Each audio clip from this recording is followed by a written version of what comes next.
Welcome. This is day 3 of building a billion-dollar business in public. For those of you who are new, my name is Bigo. Not too long ago, I was a regular software engineer in my 9-to-5. Fast forward to today, we are now on track to doing close to 8 figures with my B2B consulting firm. So without further ado, let's get straight into today's video. So let's get started right away with today's video. As always, we're going to be taking a look at YouTube comments first and foremost, so answering your guys' questions. And then we'll take a look at the topic of today's video, which will be about regret, specifically how not to regret when you wake up at 50, right? How not to regret your life. And then we'll talk about a little bit of strategizing with regards to specifically what I'm thinking for YouTube, both YouTube channels as well as the business. So last time we left off with a little bit of content strategy, how I'm going to approach the upload schedule. This time we'll dive into specifically what I'm planning on uploading and specifically what I'm really targeting. Without further ado, let's go straight to YouTube. Let me refresh to make sure all the questions are here. There we go. Instead of an overview, so not a question, but appreciate the support. Excited for the series. Yep, stay tuned. A lot more stuff coming out. Like for the title, appreciate it. There we go. VSP asks a question. How do you mentally prepare for an upcoming journey in business while keeping the outcome as your North Star? And how have you found success building self-belief and conviction despite facing unexpected? Okay. So 2 kind of questions in one. First one I want to answer is obviously how do you mentally prepare for an upcoming journey in business while keeping the outcome as your North Star? So for those of you who are not familiar with like the North Star analogy, I'm going to try my best to draw a star there. Essentially, a North Star is supposedly the star that kind of guides you like everywhere you're moving. It's kind of your goal that you're walking towards to, right? If you're lost, as long as you just aim at that star, you'll get to where you want to get to. So he's asking, how do you mentally prepare for the upcoming journey while keeping the outcome as your North Star? So let's say if my outcome is monetary, I want to make a certain amount of money. How do I mentally prepare myself for that? Well, there's only so much you can do. Because as much as you want to prepare, as much as you want to plan, as much as you want to do these things, life is unexpected. So there is always a little bit of a variability that happens in life, and you always have to account for that. So expect the unexpected, as they say. No matter how, let's say, formulated my certain, let's say, task or whatever I'm going to do is. For example, if I know I have to outreach 1,000 people and I'll land, let's say, 1 client supposedly, right? I'm just saying numbers. But if, let's say, I did the math and other people checked it over and based on our conversion rates, this is exactly how it's supposed to go. For every 1,000 people I outreach, I should get 1 client. But it doesn't happen like that. And let's say I'm aiming for $100,000 a month or some other arbitrary figure. I can't be too disappointed because on a fundamental level, I know to a certain extent, life is very complex. There's a lot more complexity to it than what one might imagine. So whenever you're in business, right, especially if you're from the perspective of a business owner, where you have all these wheels, because you have to do marketing, sales, team management, fulfillment, all the back-end stuff, all the legal stuff, right? And also think of the vision as the CEO. It's way too much for one person. Right? So oftentimes you'll sort of give it to somebody else. You'll create SOPs for it. You'll give it to somebody else so they can take a look at it. So your focus can be on this Northern Star. So the best way that I would really say I myself mentally prepare myself for the upcoming journey or the upcoming battle, so to say, right, is I take a look at what I have to do and what I do best. And I just focus on those things. Everything else I will outsource, either to people I trust, right? Or I'll hire somebody that was referred to me or somebody that was vetted or somebody that's at least expensive, because most often than not, you get what you paid for, right? Let me take a quick sip of water. Nevertheless, that's how I approach these things. Mentally speaking, I always know in the back of my mind, if I have, let's say, a certain monetary figure that I want to hit every single month, I'm going to do my utter best to hit that. But if I don't, right, I'm not going to be too down. What I'm going to do is I'm going to reflect and see, okay, what did I have control over? Let's say A, B, C, and D, right? I analyze it. Could I have done something better? Could I have A/B tested something to see which one would have performed better, right? What could I have improved here? I could have, let's say, improved A, B, C. Let's say D was just, it was already as good as it could be. Like I didn't want to fix what's not broken. That gets removed. and next time I do the iteration. I do these things until I get to a point where my knowledge is limited and I can't change any of these things. Then I look for a mentor, or I look for somebody who has done this before, right? And I ask them what their opinion on this is. I have never encountered a problem where another human being hasn't been able to give me an answer for it. Of course, I'm talking about a business problem. I'm not talking about what's the meaning of life type of thing, okay? But fundamentally, I don't there's not much preparedness. Once again, once you understand that as long as you do everything in your control, I don't know what to call it is, but it's kind of like the universe just goes in your favor. It just rewards you, right? Because there's so many things that can go wrong. Sometimes they do go wrong, but they never go wrong in perpetuity. There's always a quote-unquote lucky break, right? You play the game enough times, you roll the die enough times, you're going to get a 6. So I wouldn't worry too much about this. Best way to mentally prepare is to also physically prepare. Are you ready to embark on a journey? Do you have the necessary skills and the knowledge, and are you going to be resourceful enough to embark on that journey? Because mentally speaking, it's as simple as you do your inputs, you get your outputs. That's really all it comes down to. And then how have you found success building self-belief and conviction despite facing the unexpected in your experiences? So entrepreneurship, for those of you who are not familiar, but I think all of you will be, it is the literal definition of risk. Okay? The entire point of why entrepreneurs are quote-unquote cool is because they embark on a journey where nothing is guaranteed. They take a risk, right? High risk, high reward. It is not guaranteed. So whenever you ask this question, how have you found success building self-belief and conviction despite facing the unexpected, you have to understand that when it comes to entrepreneurship, I think every single person should adopt what I'm about to essentially say. So I come from an Armenian background. Most of you guys know I'm Armenian. We were the first Christian country, first Christian nation in the entire world to adopt Christianity as a state religion. Because of that, I've always been, I'm not going to say close with God or anything like that, but I've always, from a very young age, studied religion. And specifically, my topic of interest was primarily God, being that we call God. And one of the things that always stood out to me was that He was a creator. And it is said, right, in Genesis, whenever He creates humans, He creates us in His form. So we too are creators. And another thing as well, I know this is getting a little biblical, but bear with me, you'll understand where I'm going with this. And you'll notice that almost all the quote-unquote heroes in the Bible or any of the religious texts, the number one commonality between all of them, it's not that they're good, it's not that they're bad, because there's some good characters, there's some bad characters. The main commonality is that they are all adventurous. When the call to arms came, all of them accepted it, right? They were willing to be adventurous. So from a relatively young age, I kind of knew these ones, but it was last I would say 5 years is when I adopted this one. So for me, the answer to your question, have you found success building self-belief and conviction, is that I know deep down at my core the meaning to my life, the meaning to just humanity in general. It's for you to create and be adventurous.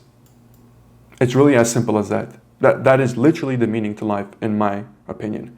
Now, what does it mean to be adventurous? What does it mean to create? Does adventurous mean I go out to every rave and try every drug under the sun? No, that's not what I mean adventurous. Adventurous, I mean in terms of wisdom, right? Experience is the best teacher, so you got to do a lot of things to gain a lot of knowledge and to gain a lot of wisdom. But of course, you have to be smart enough to recognize what to do and what not to do. And creator, it's actually easier to understand. It's creating stuff. Right? Being a creator, not working for somebody else, or if you are at least working for somebody else, you're still creating something, right?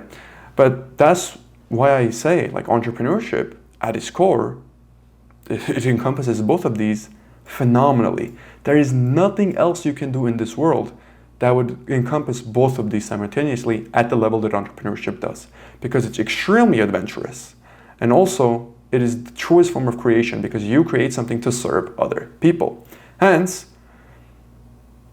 I haven't really done any type of self-belief or conviction things. Like when people talk about affirmations and journaling, I've tried them one time. It didn't feel right to me because once again, these to me don't stem from anything outside of me understanding that, fundamentally speaking, if this is what I'm supposed to live life, if this is how I'm supposed to live life, and entrepreneurship is my best way of doing so, that's what I'm going to do.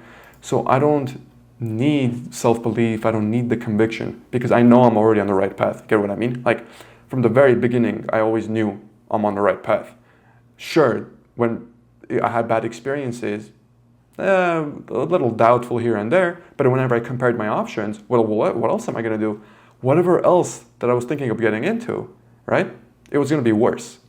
That's just how it is, right? Hence, as a direct result of that, I would highly recommend you start thinking in terms of this. Even if you're not religious, I don't really care. The main point is for you to understand that you need both things. You need to be a creator, you also need to be adventurous, and entrepreneurship is your best bet of doing that. So that's how I answered this question. So thank you for the question, VSP. By the way, if you guys want me to reiterate any of these, just leave another comment. I'll answer it in the next one. And then Stunned LOL says, I'm also wagey, but I'm buying stonks. Well, thank you for that. Best of luck with that. Alrighty. So yesterday we left off with my roadmap on how we're going to do $1 billion with the business, right? Specifically with C2C and AB Analytics combined, AB Analytics being the cash cow for C2C. Now I want to do a little something. I want to talk about regrets. Now you're going to be like, what the hell does this have to do with business, Bigo? A lot, actually. Because regrets, specifically not regretting when I'm 50, right, is what even made me start this daily kind of channel and made me start this journey to 1 billion. And I think fundamentally, since we were just talking about being adventurous, I think fundamentally speaking, if you do not want to have regrets, you need to be a lot more adventurous. And once again, entrepreneurship is the best way of doing so. So I was thinking, like, for my age, for as long as I can remember, people have always said, oh, you're smart, you're very successful, blah, blah, blah, you just got to take it slow, and you're going to retire within like 5 to 10 years. You don't have to take big risks or any of these things, because I do take stupid amount of risks. Fundamentally speaking, I'm very good at making money as opposed to saving money. Now that's a different conversation, right? But the daily series stemmed from me not wanting to have any regrets. What regrets did I not want to have? Well, I didn't want to have the regret of not having actually tried. I know for a fact that if I didn't make this daily channel, I maybe wouldn't have the perfect amount of accountability to pursue this. Because for me, right, $1 billion, as I stated before, it's not necessarily about the money itself, but it's about the value I would have to provide and the adventures that I would go on.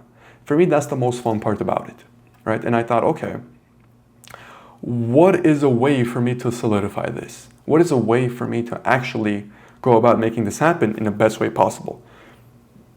And the conclusion I came to was, well, if I make a daily YouTube channel, I know I won't regret it because I can take a look back at all the videos day by day and see my journey from the very beginning. But also, it will not only help me be accountable, but at the same exact time, I'll be able to teach others along the way, right? This is literally a win-win-win situation for me. So my entire thing for this specific video is to kind of ask yourself, like, what do you not want to regret? A lot of people, whenever we think of life, we think of where we want to get to, right? We think of I'm not even going to try to draw a fancy car, but you'll probably already begin to understand my drawing ability is horrendous. There are things I'm bad at. So whenever we take a look, we always take a look into the future, right? What we want. We want the fancy cars, the house, let's say the family, blah, blah, blah, blah, blah.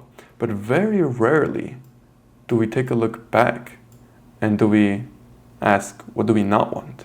What do we not want in our lives, right? I don't ever, for example, want to go back to having only $258 in my bank account. I don't ever want to go back to being in the days where I basically starve myself and I don't order food or I don't get food unless I have an Uber Eats or a Postmates coupon, right? I don't ever want to go back to those days. So a lot of the times whenever I'm thinking of this stuff, I think in terms of regrets, what I don't want to go back to. Because for me, if let's say this is a 5x motivator, to me, this is a 50x motivator, right? This really lights a fire in me. because I can't ever go back to this. Like, as to where I'll be 5 years from now, sure, I have a rough idea, but I know for a fact I'm going to be very far away from that, right? So my question to you is, what do you not want to regret when you're turning 50? And I mean, really think about it. Most of you that I've talked with are on the edge of building a business. A lot of you say you'll give it a try later. A lot of you say, I'm going to wait until I make a little bit more money, or I'm a little bit more comfortable. I know a little bit more when the times change, like it's the bad time. But instead of saying that, ask yourself, what don't you want to regret when you're 50? And I don't know how, maybe you're already 50. Maybe for you, do 55, 60. I don't know.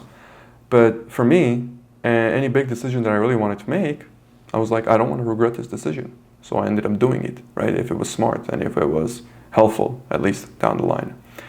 So ask yourself, what do I not want to regret? Do you want to regret not having tried at least once to start a business? If you already did start a business, do you want to regret not having tried your hardest? If you have tried your hardest, do you want to regret not trying for the second time, not trying for one more day? And if you have already done that, you get my point? How far do you want to go along with it? What are you comfortable with regretting? Find where that line is for you, right? And once you find that line, you'll begin to uncover a lot of things about your own life that maybe you haven't thought about before. But for me, the reason why I even went on this journey, why I'm so passionate about this, I mentioned it before, the money is one thing. I do believe money can buy happiness. I do believe having as much money as possible is going to be a good thing. But I'm not primarily doing it for the money. Money is just a byproduct of it. Money is the icing on the cake for me. My primary reason are the adventures. You'll see on a couple of podcasts I go on, the adventures I've had, all stemming from entrepreneurship, all stemming because I didn't say no, I didn't say yes, and I was not comfortable with regretting not trying, right? I don't want you to get a mixed opinion of this. I don't want you to think, okay, I'm going to go try mushrooms now. That's not what I mean, okay? You have to be wise, at least, to kind of understand what I'm getting at. But from that perspective, I think most of you watching this, especially if you've already been watching the last few days,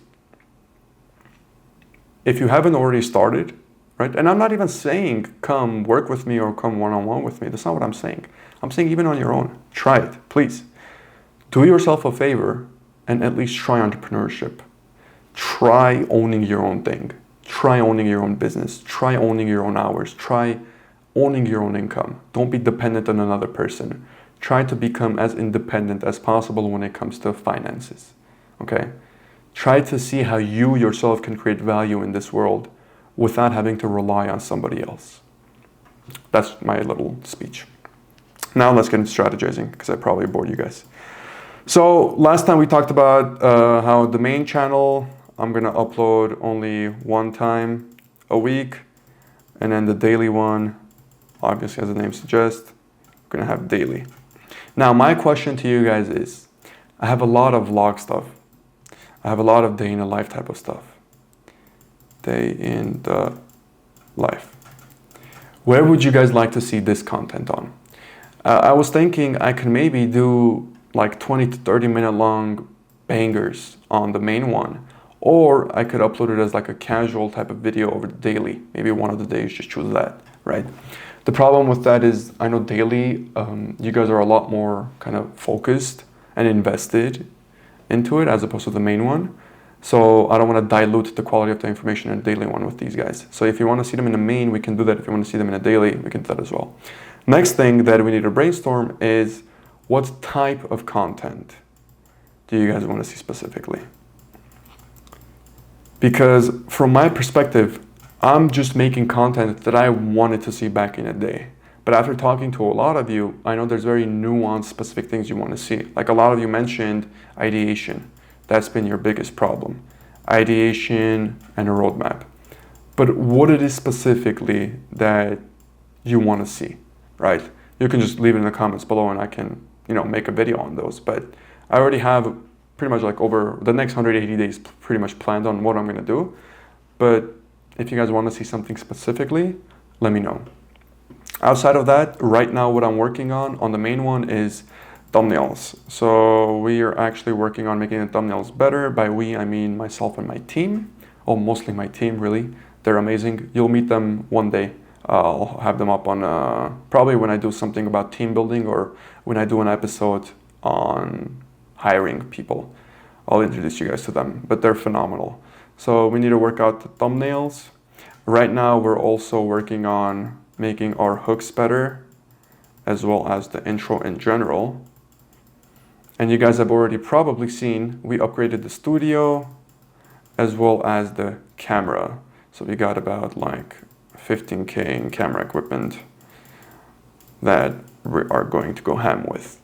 That's pretty much it for now. These ones are so this one's done. These ones are still action items we got to do. And then let me know in the comments below about what you guys want to see. So hope you enjoyed this one. This was a little on the shorter side, a little away from the business, but more talking about the regret situation because, once again, I hate seeing software engineers wasting their potential. And I've seen way too many of you guys. I really have. I've been on a call with over 1,000, like 200 of you. And a lot of you guys should not be where you're currently at, really. I say that wholeheartedly. There's only I would say the minority of you should be where you are. For the rest of you, you can at least be making like $50,000 more a year, at least bare minimum. It's just a lot of you are not necessarily even trying, or maybe you hold the wrong beliefs about it, so you're giving up even without even giving yourself a shot. Hence why I want you to ask this question and really drill down. As always, thank you so much for watching and have a good one.